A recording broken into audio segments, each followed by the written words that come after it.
নমস্কার, আমি মৌমিতা। আমার কবিতা পাঠ চ্যানেলে আমার সকল শ্রোতা বন্ধু এবং দর্শক বন্ধুকে আন্তরিক শুভকামনা জানিয়ে আজকের গল্প পাঠ শুরু করছি। আজ আমি আপনাদেরকে পড়ে শোনাব নিমাই ভট্টাচার্যের লেখা একখানি অপূর্ব সুন্দর ছোট গল্প। গল্পের নাম নির্মলা বৌদি। শুনতে থাকুন আজকের গল্প নির্মলা বৌদি। আদিকালে রাজা মহারাজা বাদশাহ শাহেনশার দরবারে সভাকবির দল থাকতেন। তারা রাজার কথা লিখতেন, ছোট রানী বড় রানীর কথা লিখতেন, লিখতেন আরো কিছু। লিখতেন রাজ্যের কথা, রাজ্য শাসনের কথা, রাজ্যের খ্যাতিমান পুরুষদের কথা, আর লিখতেন রাজার মহানুভবতার কথা, রানীমার ঔদার্যের কাহিনী। মাঝে মাঝে রাজকুমারের মৃগয়ার কথা বা অষ্টাদশী পূর্ণ যুবতী রাজকুমারীর রূপ যৌবনের কাহিনী নিয়েও সভাকবির দল লিখতেন। সময়ে অসময়ে আরো অনেক কিছু লিখতে হতো। শত্রুপক্ষের নিন্দা করে কাব্য রচনা করতে হতো সভাকবিদের। কখনো কখনো সুরাপানের প্রয়োজনীয়তা বা উপকারিতা নিয়েও লিখতেন তারা। রাজার মনোরঞ্জনের জন্য দেহপসারিণী নাচিয়ে গাইয়েদের নিয়েও চমৎকার কাব্য রচনা করে গেছেন অতীত যুগের ওই সভাকবির দল। অতীতকালের ইতিহাসের টুকরো টুকরো ছেঁড়া পাতাগুলো খুঁজলে সভাকবিদের বিস্ময়কর প্রতিভার আরও অনেক পরিচয় পাওয়া যাবে। এইসব সভাকবিদের টুকরো টুকরো কাব্যকে অবলম্বন করে পরবর্তীকালে ঐতিহাসিকরা ইতিহাস লিখেছেন। সেই ইতিহাস আমরা মুখস্থ করে পরীক্ষা পাশ করেছি, কিন্তু ভুলে গেছি সভাকবিদের। শুধু যে তাদের আমরা ভুলে গেছি তা নয়, সভাকবিদের জীবন কাহিনী সম্পর্কে আমাদের অবজ্ঞা আমাকে বড় পীড়া দেয়। সভাকবিদের রচনা নিয়ে আমরা হইচই করি, কিন্তু তাদের জীবনে কোনো দিন সুখ দুঃখ ভালোবাসা ব্যর্থতা নিয়ে আলো আঁধারের খেলা হয়েছিল কিনা সে বিষয়ে আমাদের কোনো আগ্রহ নেই। সভাকবিরা সবকিছু লিখেছেন, লেখেননি শুধু নিজেদের কথা। হয়তো নিজেদের সুখ দুঃখ প্রেম ভালোবাসার জ্বালায় তারা জ্বলে পুড়ে মরেছেন, কিন্তু সে কাহিনী লেখার সুযোগ কোনোদিনই তাদের জীবনে আসেনি। আমরা খবরের কাগজের রিপোর্টাররাও হচ্ছি এ যুগের সভাকবির দল। আমরাও রাজার কথা লিখি, মন্ত্রীর কথা লিখি, রাজার মহানুভবতা, রানীমার ঔদার্যের কথা, রাজ্যের কথা, রাজার বন্ধুদের কথাও লিখি। অতীতে সভাকবিদের কাব্যের মতোই আজকের দিনের খবরের কাগজের রিপোর্টারদের টুকরো টুকরো রিপোর্টকে কেন্দ্র করে আগামী দিনের ঐতিহাসিকরা নিশ্চয়ই আজকের ইতিহাস লিখবেন। আগামী দিনের মানুষ সে ইতিহাস হয়তো মুগ্ধ হয়ে পড়বেন, কিন্তু মুহূর্তের জন্যেও কেউ স্মরণ করবেন না রিপোর্টারদের। সভাকবিদের টুকরো টুকরো কাব্যের মধ্য দিয়ে যেমন অতীতের বহু মানুষের জীবন কাহিনীর একটা পরিষ্কার ছবি পাওয়া যায়, আজকের দিনে রিপোর্টারদেরও টুকরো টুকরো রিপোর্টের মধ্যে দিয়েও তেমনই বহু মানুষের জীবন কাহিনীর একটা পূর্ণাঙ্গ ছবি ফুটে উঠবে। রিপোর্টারদের কলমে বা টাইপরাইটারে আজ যিনি ছাত্রনেতা বা ছাত্র আন্দোলনের অন্যতম কর্মী, আগামী দিনে তিনি হয়তো মন্ত্রী। মাঝখানে তার কারাবরণের কথা আর মুক্তিলাভের খবরও ওই একই টাইপরাইটারে লেখা হয়। শুধু কি তাই, ওই একই রিপোর্টার হয়তো মন্ত্রীর পদত্যাগ, মন্ত্রীর বিরুদ্ধে দুর্নীতি, তার তদন্তের খবর ফাঁস, সরকার কর্তৃক তদন্তের রিপোর্ট নাকচ, মন্ত্রীর দলত্যাগ, আবার পুরনো দলে ফিরে আসা, মন্ত্রীর বিদেশ ভ্রমণ, তার প্রতিদিনের কাজকর্ম, এমনকি তার প্রেম, বিয়ে, নার্সিংহোমে পুত্র সন্তান জন্মের খবরও ওই রিপোর্টারের কলমেই লেখা হয়।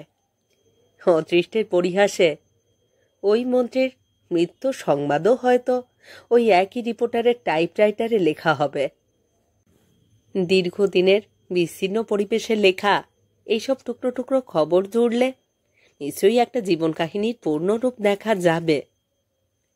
রিপোর্টারের দল সবার অলক্ষ্যে হয়তো নিজেদেরও অজ্ঞাতসারে অসংখ্য মানুষের জীবন কাহিনী লিখে যান। অতীতে সভাকবিদের মতো আজকের দিনের খবরের কাগজের রিপোর্টাররাও লেখেন না শুধু নিজেদের কথা, নিজেদের সুখ দুঃখ, হাসি কান্না, প্রেম ভালোবাসা, আনন্দ বেদনার ইতিহাস। তাই তো নির্মলার ইতিহাস হয়তো কেউ জানবেন না, কেউ এক ফোঁটা চোখের জল ফেলবেন না, কেউ তার জীবনের আনন্দ বেদনার উষ্ণতা অনুভব করবেন না নিজেদের অন্তরে। নির্মলদার জীবননাট্যে আমি অভিনয় করিনি, ড্রপ সিন টানিনি, উইং স্ক্রিনের পাশ দিয়ে প্রম্পটারের কাজও করিনি, গ্রিন রুমেও যাইনি।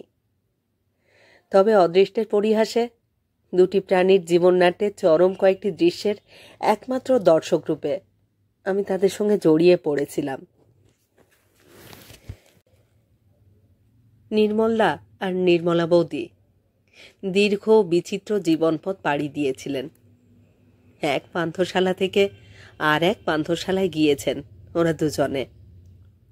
আমি তাতে সহযাত্রী হবার গৌরব অর্জন করিনি, কিন্তু ওদের জীবনপথের প্রান্তসীমায় এক পান্থশালায় মাত্র কয়েকটি স্মরণীয় রাত্রির জন্য আমি সঙ্গী হয়েছিলাম। ধন্য হয়েছিলাম ওই দুটি মহাপ্রাণের কাছে এসে। ওদের দুজনের ভালোবাসার আত্মতৃপ্তিতে আমি আমার অন্তর ভরিয়েছিলাম। ওই দুটি প্রাণীর স্নেহ ভালোবাসা 10 হাতে লুটপাট করে নিয়েছি আমি, কিন্তু তার বিনিময়ে শুধু কয়েক ফোঁটা চোখের জল ছাড়া আর কিছু দিতে পারিনি আমি।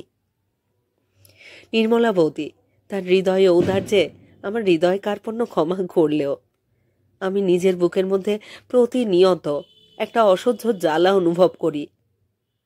কাজে কর্মের অবসরে, নিজের অজ্ঞাতে আজও দীর্ঘ নিঃশ্বাস পড়ে আমার বুকটাকে ভারী করে তোলে, মনটাকে পীড়িত করে। মানুষকে আমি ভালোবাসি, ইচ্ছায় অনিচ্ছায় অসংখ্য মানুষের সংস্পর্শে এসে আমি ধন্য হয়েছি, কিন্তু কেন জানি না মানুষের যত কাছে এসেছি তাদের সুখ দুঃখের ঝংকার এমন তীব্রভাবে আমার অন্তরে বেজেছে যে বেদনা অনুভব করেছি। গত বছরের মতো এবারও লন্ডন এয়ারপোর্টে শুধু একটি প্রাণী আমাকে রিসিভ করতে এসেছিলেন। বন্ধুবান্ধব বা বান্ধবীদের আমার যাবার কথা জানাই, কিন্তু ঠিক কবে কোন ফ্লাইটে কটার সময় কোথা থেকে লন্ডন পৌঁছচ্ছি সে কথা জানাই না।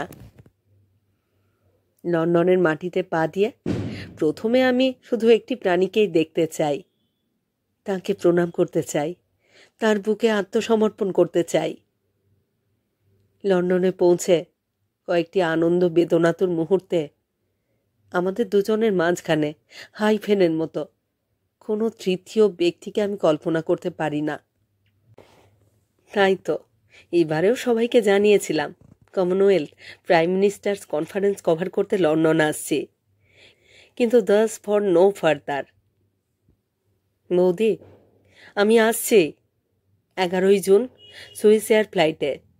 জুরিক থেকে বিকেল 4:20 লন্ডন পৌঁছব। কদিন আবার দুজনে কাঁদবো, গাইবো, বেড়াবো। কেমন বৌদি? প্রণাম নিও, তোমার ঠাকুরপো। চিঠি পাবার পরই নির্মলা বৌদি আমার জন্য ঘরদোর ঠিক করতে লেগে পড়েছিলেন। আমি ঠিক যা যা চাই, যা কিছু ভালোবাসি তার আয়োজন সম্পূর্ণ করেছিলেন আমি আসার কদিন আগেই।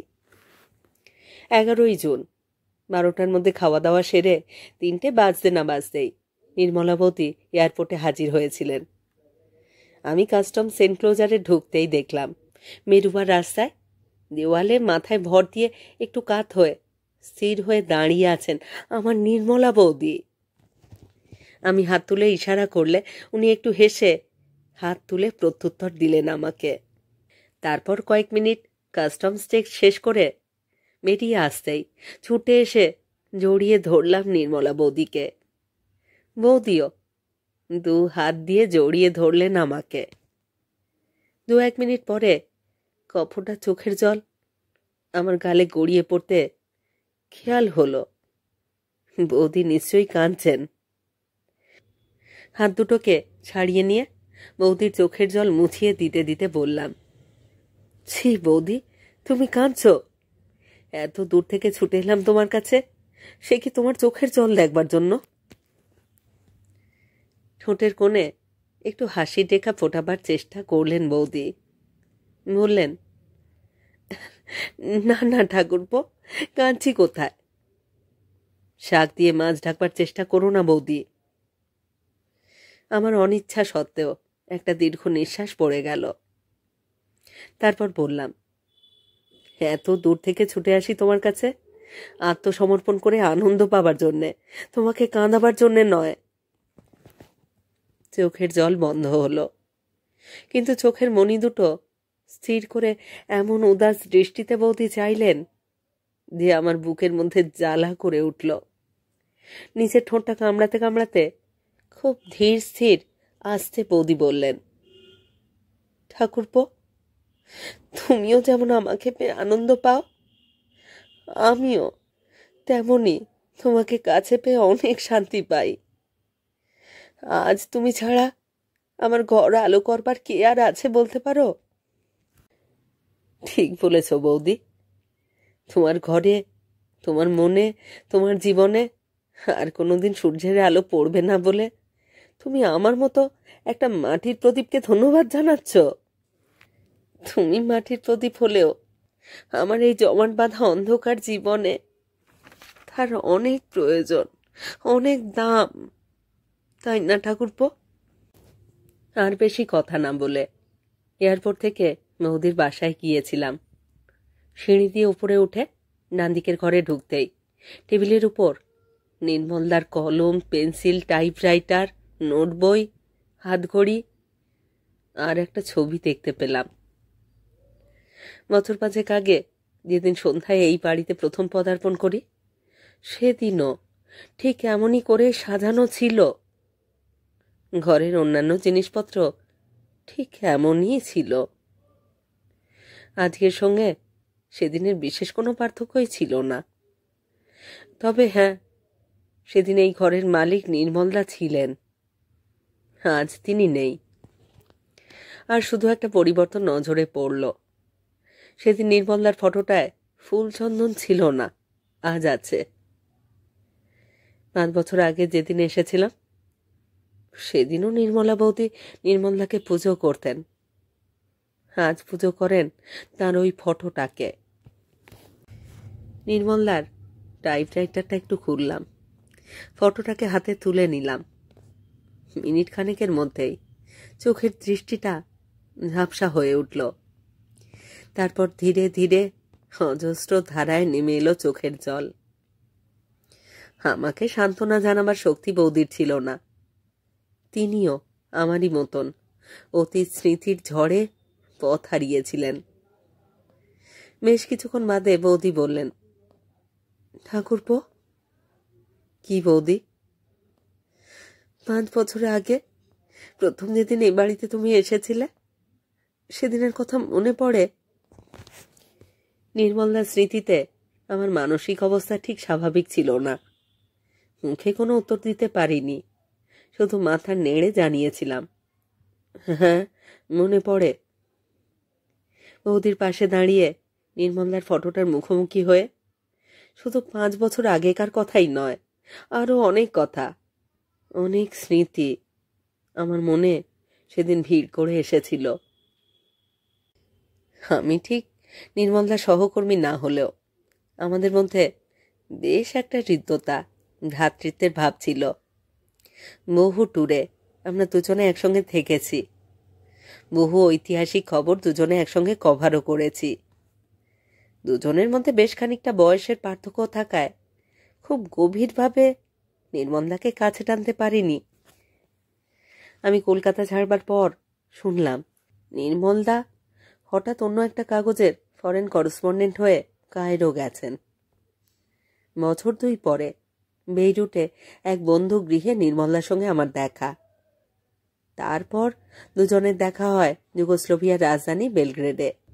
দুজনেই নন অ্যালাইনমেন্ট কনফারেন্স কভার করতে গিয়েছিলাম। একই হোটেলে প্রায় পাশাপাশি ঘরে ছিলাম দুজনে। নির্মলদাকে নানাভাবে নানা জায়গায় দেখেছি, দেখেছি কাছ থেকে, দেখেছি দূর থেকেও। বেশ লাগতো নির্মলদাকে। ওর হাসি খুশি ভরা মুখখানা আমাকে অনেক সময়ই অনুপ্রেরণা দিত। বহু বিষয়ে নির্মলদার আগ্রহ ছিল, কিন্তু কোনোদিন কোনো অবস্থাতেই মেয়েদের বিষয়ে তার কোনো আগ্রহ দেখতে পাইনি। তাছাড়া নির্মলদার আর একটা বৈশিষ্ট্য আমার কাছে একবার নয়, দুবার নয়, বহুবার ধরা পড়েছিল। মাঝে মাঝেই উনি কোথায় যেন তলিয়ে যেতেন। অনেক চেষ্টা করেও ওকে খুঁজে পেতাম না। সন্দেহ হতো হয়তো কোনো রহস্য আছে, কিন্তু চেষ্টা করেও বুঝতে পারিনি। খবরের কাগজের রিপোর্টারেরা বিভিন্ন কাগজে কাজ করলেও নিজেদের মধ্যে পারিবারিক হৃদ্যতার মতো মধুর সম্পর্ক গড়ে ওঠে। সুখে দুঃখে পাশাপাশি না চললে আমাদের বেঁচে থাকাই মুশকিল। এই তো বিজয়দার বোন উমার বিয়েতে ওদের ব্যারাকপুরের বাড়িতে তমাল বা পূর্ণেন্দু যা করলো তা দেখে কেউ কি ভাবতে পারলো ওরা ওই পরিবারের কেউ নয়? কেউ কি জানতে পারলো ওদের কাগজের মধ্যে দারুণ লড়াই? রিপোর্টারদের লেখার সঙ্গে তাদের ব্যক্তিগত জীবনের কোনো সম্পর্কই নেই। এই তো মান্নার বাবা মারা গেলেন, অলাইদা যা করলেন, কিংবা অধীরদার মেয়ের বিয়ের জন্য ছেলে দেখা থেকে শুরু করে সব কিছুই তো রমেনদা করলেন। কিন্তু কেউ বুঝতে পারবে না, কেউ জানতে পারবে না, ওরা সহকর্মী পর্যন্ত নন। রিপোর্টারদের মধ্যে এমন একটা অচ্ছেদ্য বন্ধন থাকা সত্ত্বেও কোনো প্রবীণ রিপোর্টারকেও নির্মলদাকে বিয়ের জন্য অনুরোধ করতে দেখিনি। আমার বেশ একটু আশ্চর্য লাগতো। নিজের মনে মনে এই প্রশ্ন করতাম, কিন্তু কোনো উত্তর খুঁজে পেতাম না। দীর্ঘদিন পরে স্বয়ং নির্মলদার কাছ থেকেই এই প্রশ্নের উত্তর পেয়েছিলাম। বেলগ্রেডে নির্মলদার সঙ্গে যখন দেখা হলো তখন উনি লন্ডনে পোস্টেড, তাই লন্ডনে যাবার পথে আমি নির্মলদার সহযাত্রী হলাম। পথে কদিনের জন্য দুজনেই বার্লিন গেলাম। কেম্পিনিস্কি হোটেলে দুজনে একই ঘরে ছিলাম। দীর্ঘদিনের পরিচয়ের পরিপ্রেক্ষিতে দুজনের একত্রে বার্লিন বাস এক বিচিত্র গাঁটছড়া বেঁধে দিল আমাদের মধ্যে। দুটি মানুষের মধ্যে পরমাত্মীয় সম্পর্ক গড়বার জন্য 17 দিন মোটেই দীর্ঘ সময় নয়, কিন্তু অত্যন্ত নিবিড় করে মেশবার জন্য আমার আর নির্মলদার মধ্যে এক প্রীতির সম্পর্ক গড়ে ওঠা সম্ভব হয়েছিল। তাই তো বার্লিন ত্যাগের আগের দিন নির্মলদা হঠাৎ আমাকে বললেন, বাচ্চু, তুই তোর লন্ডনের হোটেল রিজার্ভেশন ক্যান্সেল করে দে, একটা টেলিগ্রাম করে দে। একটু অবাক হয়েই জিজ্ঞাসা করলাম, কেন নির্মলদা? কেন আবার? তুই আমার কাছেই থাকবি। হোটেলের রিসেপশন কাউন্টারে টেলিগ্রামটা দেবার সময়ও নির্মলদাও একটা টেলিগ্রাম পাঠালেন। কাকে, কোথায় বা কি জন্য পাঠালেন তা বুঝতে পারলাম না। ফ্রাঙ্কফুর্ট হয়ে লন্ডন পৌঁছাবার পর জেনেছিলাম ওই টেলিগ্রামটা নির্মলা বৌদিকেই পাঠিয়েছিলেন। লন্ডন এয়ারপোর্টে কাস্টমস থেকে বেরিয়ে আসতেই একজন সুদর্শনা মহিলা ধীর পদক্ষেপে আমাদের দিকে এগিয়ে এসে নির্মলার হাত থেকে টাইপরাইটার আর কেবিন ব্যাগটা নিয়ে নিলেন। তারপরে কপালে চিন্তা রেখা ফুটিয়ে টানা টানা চোখ দুটোকে একটু কুঁচকে নির্মলার দিকে তাকিয়ে বললেন, আচ্ছা, তুমি কি কোনোদিন আমাকে শান্তি দেবে না? সামনের দিকে এগোতে এগোতে একটু হেসে একটু অবাক হয়ে নির্মলদা পাল্টা প্রশ্ন করলেন, কেন বলো তো? আমার জিজ্ঞেস করছো কেন? আজকে তোমার ফেরবার কথা। কেন, টেলিগ্রাম পাওনি? নিশ্চয়ই 100 বার পেয়েছি, কিন্তু তোমার না সোমবার আসার কথা। এক গাল হাসি হেসে নির্মলদা বললেন, ও এই কথা? কি, হ্যাঁ এই কথা। আমি বেশ বুঝতে পারলাম সোমবার নির্মলদার লন্ডন ফেরবার কথা ছিল, এবং কদিন যে দেরি করে আসছেন সে খবরও জানাননি। স্বাভাবিকভাবেই জ্যোতিষের জন্য চিন্তা হয়েছে। ট্যাক্সির কাছে এসে নির্মলদার খেয়াল হলো আমার সঙ্গে বৌদির পরিচয় করিয়ে দেননি। বৌদির ডান হাতটা টেনে ধরে বললেন, রাধা, তোমার সঙ্গে বাচ্চুর পরিচয় করিয়ে দিইনি? নির্মলদার দিকে ফিরে বৌদি বললেন, সেসব কাণ্ডজ্ঞান কি তোমার আছে? এবার আমার দিকে ফিরে বললেন, এসো ভাই, ট্যাক্সিতে ওঠো। তিনজনে ট্যাক্সিতে উঠে পড়লাম। ট্যাক্সির মধ্যে আমাদের অনেক কথা হয়েছিল, সেসব আর আজ মনে নেই। তবে মনে আছে বৌদি একবার বাঁকা চোখে নির্মলদার দিকে তাকিয়ে পরে আমার দিকে ফিরে জিজ্ঞাসা করেছিলেন, বিয়ে করেছ? না বৌদি। বিয়ে করো না? কেন বলুন তো? কেন আবার? বিয়ে করলে তো আমারই মতো তাকেও যন্ত্রণা সহ্য করতে হবে। উত্তর পশ্চিম লন্ডনের হিলনন সেন্ট্রালে নির্মলদার ফ্ল্যাটে আমার দিনগুলো বেশ কাটছিল। এত ভালো আমি কাটাতে চাইনি, কিন্তু অদৃষ্টে যোগাযোগ এড়াতে পারিনি। হিসাব নিকাশে ভগবানের ভুল নেই। সেদিনের সব আনন্দের জের সুদে আসলে তিনি আজ আদায় করছেন, কিন্তু আমি অসহায়। নির্মলদা ব্রেকফাস্ট করে বেরিয়ে যেতেন, আমি 3 বার বেডটি খেয়েও উঠতে চাইতাম না। বৌদি কাজকর্মের ফাঁকে ফাঁকে একবার হাঁক মারতেন, ঠাকুরপো উঠুন ভাই, অনেক বেলা হয়ে গেল। আমি কোনো জবাব না দিয়ে বালিশটাকে আরও একটু আদর করে জড়িয়ে পাশ ফিরে শুতাম। শেষকালে বৌদি এসে ধাক্কা দিতে শুরু করতেন। অনেকক্ষণ ডাকাডাকির পর আমি পাশ ফিরে জিজ্ঞাসা করতাম, কিছু বলছেন? চোখের কোণে হাসি ফুটিয়ে মুখের চারপাশে গাম্ভীর্যের ভাব এনে বৌদি বলতেন, বাপরে বাপ, তোমরা এত ঘুমোতেও পারো? সকালবেলায় উঠতে না উঠতেই বউ বচন দিয়ে গালাগালি দিতে শুরু করলেন। তারপর বৌদির মুখটা কাছে টেনে নিয়ে কানে কানে ফিসফিস করে বলতাম, কেন, নির্মলদারও বুঝি খুব বেশি ঘুম? চট করে বৌদি মুখটা টান দিয়ে বলতেন, মাচ্চু, কানটি মলে দেব। উইথ প্লেজার, কিন্তু প্রশ্নের উত্তর দেবেন বৌদি। বৌদি আমার কথায় কান না দিয়ে উঠে যেতে গেলেই আমি তার শাড়ির আঁচল ধরে টান দিয়ে কাছে টেনে নিতাম। জানেন তো বৌদি, প্রাইম মিনিস্টারকেও রিপোর্টারের প্রশ্নের জবাব দিতে হয়। বৌদি মা হাতের বুড়ো আঙুলটা দেখিয়ে বলতেন, রেখে দাও তোমাদের রিপোর্টারই চালিয়াতি। মাঝে 2 বছর ছাড়া আজ 18 বছর রিপোর্টার দেখছি তো, ওসব ভয় আমাকে দেখিও না। শেষ পর্যন্ত দুজনেই মিটমাট করে নিতাম। বৌদি একটা গান শোনালেই আমি উঠে পড়তাম। কাজকর্ম সেরে আমার ফিরতে রাত হতো, কিন্তু নির্মলদা সন্ধ্যার সঙ্গে সঙ্গেই ফিরে আসতেন। খুব জরুরি কাজ না থাকলে সন্ধ্যার পর কোনোদিন তিনি বেরুতেন না। আমি ফিরলে তিনজনে একসঙ্গে ডিনার খেতে বসতাম। খেতে বসে বিশ্বব্রহ্মাণ্ডের আলোচনা শেষ করে উঠতে উঠতে অনেক রাত হতো, কিন্তু তখনও আমাদের আসর ভাঙত না। ফায়ার প্লেসের ধারে আমরা দুজনে সিগারেট টানতাম, আর বৌদি শোনাতেন গান। একটা নয়, দুটো নয়, ডজন ডজন গান গাইতেন বৌদি। এত গান শোনবার পরও হয়তো নির্মলদা বলতেন, রাধা, সেই গানটা শোনাবে? কোন গান? সেই যে, নয়ন তোমারে পায় না দেখিতে, রয়েছ নয়নে নয়নে, হৃদয় তোমারে পায় না জানিতে, হৃদয়ে রয়েছ গোপনে। বৌদি কোনো উত্তর দিতেন না, শুধু ভাব ভরা চোখে একবার চাইতেন নির্মলার দিকে, তারপর গাইতেন গান। কবে কখন কেন বৌদিকে তুমি বলে ডাকতে আরম্ভ করেছিলাম তা আজ আর মনে নেই। মনে আছে শুধু সেই কটি দিনের স্নেহভরা মধুর স্মৃতি। নির্মলার ঔদার্য এবং বৌদির স্নেহে আমি মুগ্ধ হয়ে গেলাম। ওদের দুটি জীবনের মাঝে আমিও আমার একটা ঠাঁই খুঁজে পেলাম।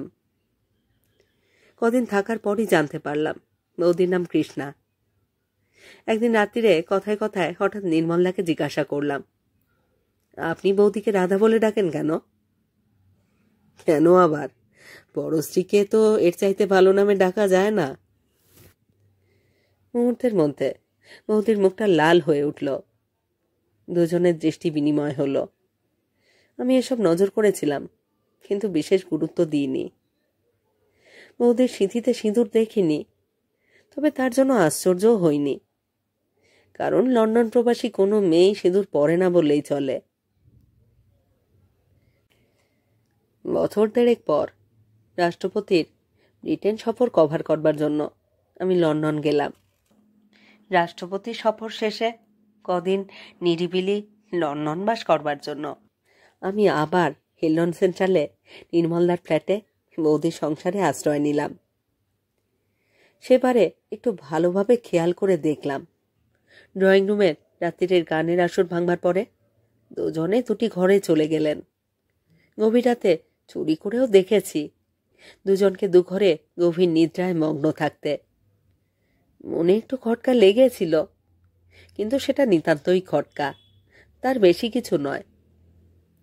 ইতিমধ্যে বৌদি নির্মলদার স্ত্রী বলে আমি তার নাম দিলাম নির্মলা। ডিনার টেবিলে এই নামকরণ উৎসবের সময় দুজনেই একটু মুচকি হেসেছিলেন। বোধ করি এই নামকরণ উৎসবের পরই নির্মলদা ও নির্মলা বৌদি স্থির করেছিলেন আর দেরি করা ঠিক নয়। আর তাই তো রাত্রিরে ফায়ারপ্লেসের ধারে বসে নির্মলদা ওদের দুজনের অতীত জীবন কাহিনী শুনিয়েছিলেন। হাওড়ার মধুসূদন পাল চৌধুরী লেনে নির্মলদা ও নির্মলা বৌদিদের বাড়ি প্রায় পাশাপাশি। দুটি পরিবারের মধ্যে গভীর হৃদ্যতাও ছিল। শৈশবে নির্মলদার মা মারা গেলে কিছুকাল বড় পিসি তদারকে ছিলেন, আর বড় পিসির বিয়ে হবার পর নির্মলদার জন্যে তার বাবা বড়ই চিন্তায় পড়লেন। তখন নির্মলা বৌদি ঠাকুমা বললেন, আরে এর জন্য আবার চিন্তা কি, ও আমার কাছেই থাকবে। তখন নির্মলদার বয়স 8 কি 9 হবে। পরে নির্মলদাদের সংসারে তার কাকিমা এসেছিলেন, কিন্তু এই মাতৃহীন শিশুটি সম্পর্কে তিনি বিশেষ আগ্রহ দেখালেন না।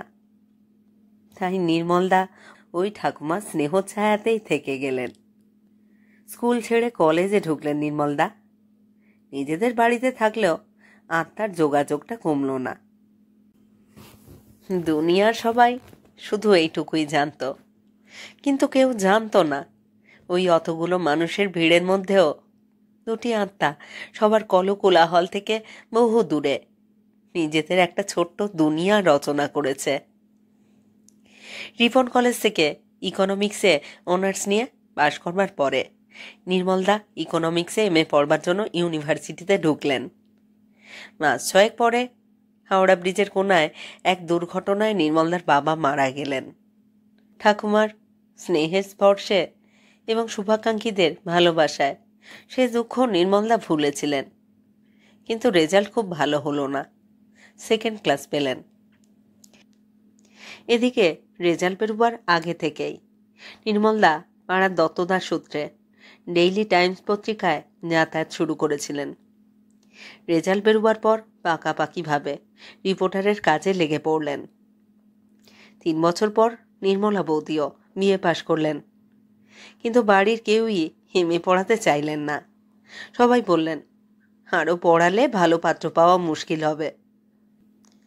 পাত্র নির্বাচন পর্ব প্রায় চূড়ান্ত পর্যায়ে এলে নির্মলদা আর দেরি করলেন না। একদিন একটু আড়ালে ঠাকুমাকে বললেন, আম্মা, এ বিয়ে দিও না, কিনু সুখী হবে না। ঠাকুমা একটু অবাক হয়ে প্রশ্ন করলেন, কেন রে? ঠাকুমার বিশেষ আপত্তি ছিল না, কিন্তু নির্মলা বৌদির মা কিছুতেই রাজি হলেন না। স্ত্রীর চাপে পড়ে নির্মলা বৌদির বাবাও আপত্তি করলেন। নির্মলা বৌদি অনেক কান্নাকাটি করেছিলেন, কিন্তু কিছু ফল হয়নি। বন্ধুবান্ধব নির্মলদাকে পরামর্শ দিয়েছিল নির্মলা বৌদিকে নিয়ে বোম্বে কিংবা দিল্লি মেলে চেপে পড়তে, কিন্তু নির্মলদা রাজি হননি।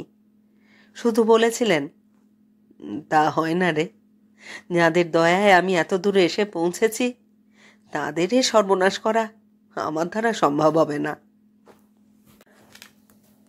পরবর্তী 27শে শ্রাবণ, মাঝরাতের এক লগ্নে ইঞ্জিনিয়ার সুকুমার বাবুর সঙ্গে নির্মলা বৌদির বিয়ে হয়ে গেল।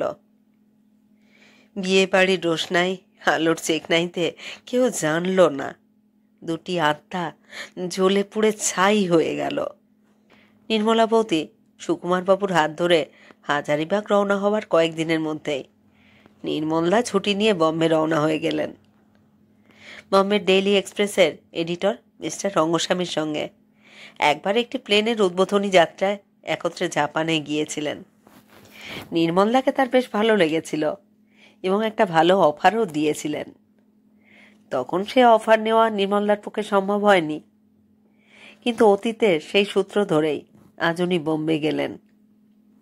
সপ্তাহখানেক বোম্বে থাকার পর মিস্টার রঙ্গস্বামী জানালেন, দিল্লি বা বোম্বেতে কোনো ওপেনিং নেই, তবে কায়রোতে স্পেশাল করেসপন্ডেন্সের পোস্টটা খালি আছে।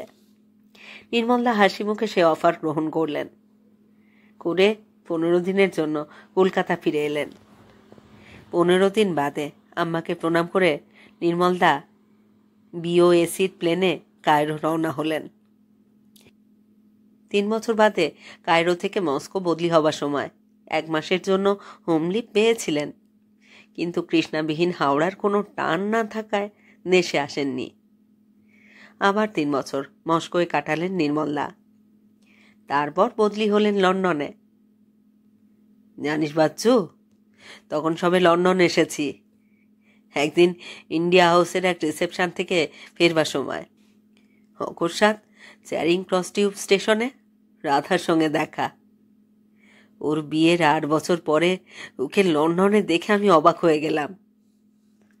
আর তোর বৌদি সে রাত্রিরে আর নিজের ফ্ল্যাটে ফিরল না, আমার সঙ্গে এলো। 8 বছরের জমাট বাঁধা ইতিহাস দুজনের কাছে দুজনে তুলে ধরলাম। হাওড়ার সঙ্গে কোনো যোগাযোগ না থাকায় আমি কিছুই জানতাম না বিয়ের 1.5 বছর বাদে জীব দুর্ঘটনায় সুকুমার বাবু মারা গেছেন। বিধবা হবার পর তোর বৌদির কোনো প্রতিবন্ধকতা এলো না। বাবা, মা, আম্মা সবাই মত দিলেন, থাক, বিলেতে গিয়েই পড়াশুনো করুক। তারপর একদিন ও লন্ডন স্কুল অফ ইকোনমিক্স থেকে পাশ করে বেরুলো। তারপর দিনের পর দিন, রাতের পর রাত দুজনে মিলে অনেক ভেবেছি, অনেক আলোচনা করেছি, অনেক কথা বলেছি, অনেক কথা শুনেছিও। শুধু কি তাই, দুজনে মিলে অনেক চোখের জল ফেলেছি। রিজেন্ট পার্কের বেঞ্চগুলো আজও সে চোখের জলে ভিজে আছে। ভাবতে ভাবতে কোনো কুল কিনারা না পেয়ে শেষ পর্যন্ত দুজনে ঘর বেঁধেছি। আর এই 3টি বছর স্বামী স্ত্রীর অভিনয় করে চলেছি দুজনে। নির্মলদা একটা পাঁজর কাঁপানো দীর্ঘ নিঃশ্বাস ছাড়লেন। ঠোঁট কামড়াতে কামড়াতে বৌদিও একটা দীর্ঘ নিঃশ্বাস ফেললেন। হয়তো আমারও একটা দীর্ঘ নিঃশ্বাস পড়েছিল, কিন্তু ঠিক মনে নেই। যাকে সারা জীবন ধরে নিজের জীবনের সঙ্গে মিশিয়ে দেবার স্বপ্ন দেখেছি, যার রক্তের সঙ্গে নিজের রক্ত মিশিয়ে সন্তানের হাসি মুখ দেখবার ছবি এঁকেছি মনে মনে, তাকে নিয়ে এই অভিনয় করা যে কি অসহ্য সে কথা তুই বুঝবি না বাচ্চু। উত্তেজনায় আমার হাতটা চেপে ধরলেন নির্মলদা। বললেন, বিশ্বাস কর বাচ্চু, আজ আর তোর কাছে মিথ্যা কথা বলবো না। মাঝে মাঝে সমস্ত ন্যায় অন্যায়ের কথা ভুলে গিয়ে রাতের অন্ধকারে তোর বৌদির ঘরে ঢুকে পড়েছি। 2-1 দিন হয়তো হিংস্র পশুর মতো ঝাঁপিয়েও পড়েছি, কিন্তু তারপর কাঁদতে কাঁদতে ফিরে এসেছি নিজের ঘরে। আবার কখনো কখনো আমি ঘুমিয়ে পড়বার পর তোর বৌদিও চুরি করে আমার পাশে শুয়ে থেকেছে, আমাকে আদর করেছে, আমার মুখে মুখ রেখেছে, কেঁদেছে, কিন্তু তবু আজ পর্যন্ত তার বেশি এগুতে পারিনি। নির্মলদা হাঁপিয়ে পড়েছিলেন। আর কিছু বলতে পারলেন না, থেমে গেলেন। চোখের জলটা মুছতে মুছতে বৌদি বললেন, ঠাকুরপো, একটা কথা বলবো? আমি উত্তর দেবার চেষ্টা করলাম, কিন্তু গলা দিয়ে আওয়াজ বেরুল না। মাথা নেড়ে বললাম, বলুন। তোমার দাদাকে আর আমাকে খুব খারাপ মনে হচ্ছে, তাই না? তুমি কি ভেবেছো বৌদি আমি ভাটপাড়ার পণ্ডিত নাকি পাষাণ? একটু থেমে মুখে একটু হাসি রেখা ফুটিয়ে বললাম, আমাকে আরও একটু দুঃখ না দিলে তুমি বুঝি তৃপ্তি পাচ্ছ না বৌদি? বৌদি নির্মলদার ওপাশ থেকে উঠে এসে আমার চোখের জল মুছিয়ে দিলেন। বললেন, লক্ষ্মীটি ঠাকুরপো, দুঃখ করো না। তুমি যে আমাদের জন্য চোখের জল ফেলছ, তাতেই আমাদের অনেক দুঃখ কমে গেছে। তাছাড়া তুমি ভিন্ন, আর কেউ তো আমাকে এমন করে বৌদি ডাকেনি, এমন মর্যাদা তো আর কেউ দেয়নি। আমি তো আর কাউকে এমনভাবে ঠাকুরপো বলে ডাকবার অধিকার পাবো না। তাই তোমার কাছে আমরা কৃতজ্ঞ। বৌদির হাতটা চেপে ধরে বললাম, ছি ছি বৌদি, হে কি কথা বলছো? পরের দিন নির্মলদা আর কাজে বেরোলেন না। আমিও আমার অ্যাপয়েন্টমেন্টগুলো বাতিল করে দিলাম। লাঞ্চের পর তিনজনে অক্সফোর্ড স্ট্রিটে মার্কেটিং করে কাটালাম সারা বিকেল, সারা সন্ধ্যা। রাত্রিরে পিকাডেলির ধারে একটা রেস্টুরেন্টে ডিনার খেয়ে হাইড পার্কের কর্নারে খানিকটা আড্ডা দিয়ে অনেক রাতে বাড়ি ফিরলাম। রাত্রে ফিরে এসে নির্মলদা দেখলেন বিকেলের ডাকে একটা প্লেন কোম্পানির লন্ডন মন্ট্রিলের উদ্বোধনী যাত্রার অতিথি হবার আমন্ত্রণ এসেছে তার। নির্মলদা বললেন, বাচ্চু, তুই কটা দিন থেকে যা, আমি ঘুরে এলে দিল্লি যাস। পরের দিন আমি আমার এডিটরকে একটা টেলিগ্রাম করে জানালাম, London departure delayed, stop reaching Delhi next week. 3 দিন পরে রাত 10টার সময় আমি আর নির্মলা বৌদি নির্মলদাকে লন্ডন এয়ারপোর্টে বিদায় জানিয়ে এলাম। বাসায় ফিরতে ফিরতে অনেক রাত হয়ে গেল। দুজনেই বেশ ক্লান্ত ছিলাম। টেলিভিশনের সামনে বসে গল্প না করে দুজনেই শুয়ে পড়লাম। লেট নাইট নিউজটাও শুনলাম না।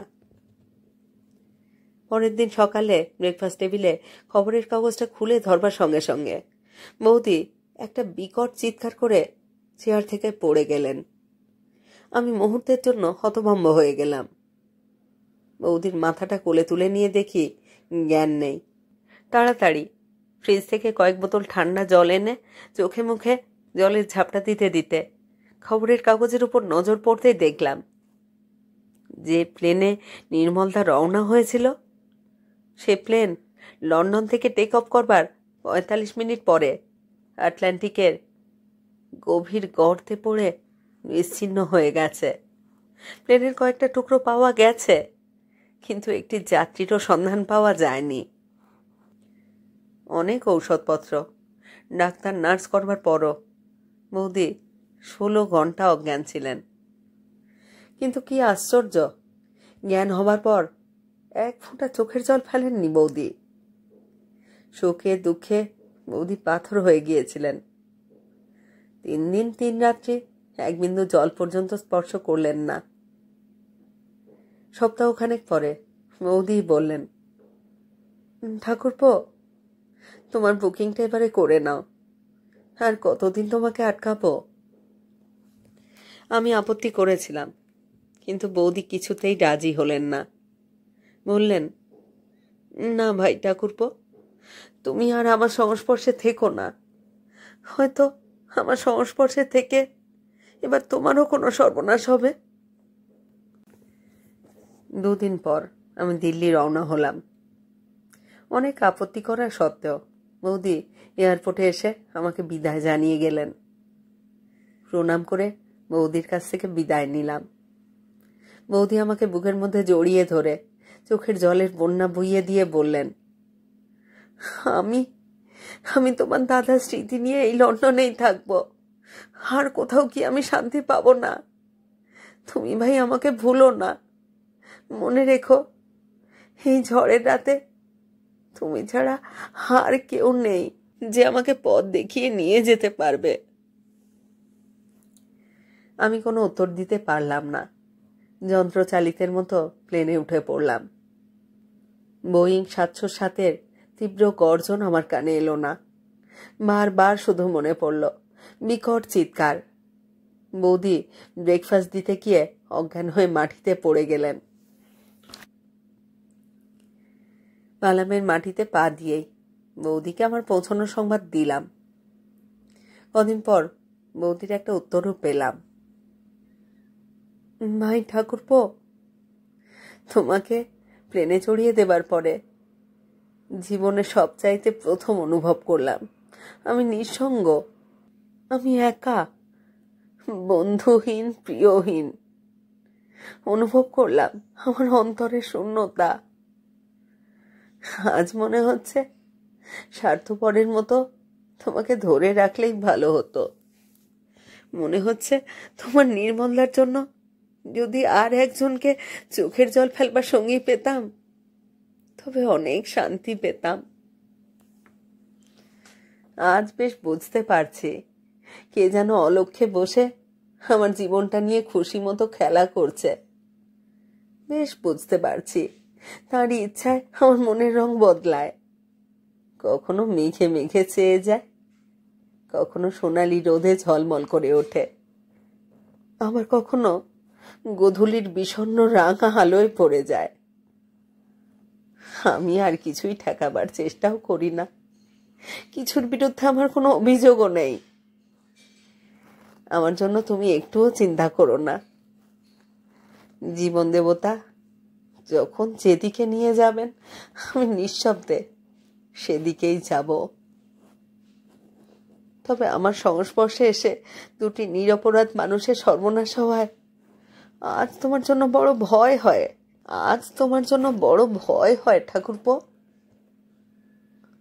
বাচ্চু, একদিন তারকার দীপ্তি আমারও ছিল, কিন্তু বিশাল আকাশের কোলে কেন ঠাঁই হলো না বলতে পারো?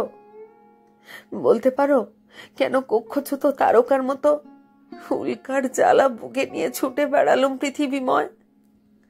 বলতে পারো ঠাকুরপো, কোন প্রায়শ্চিত্ত করলে এ জন্মে না হোক অন্তত আগামী জন্মে আমি তোমার নির্মলতাকে পেতে পারি?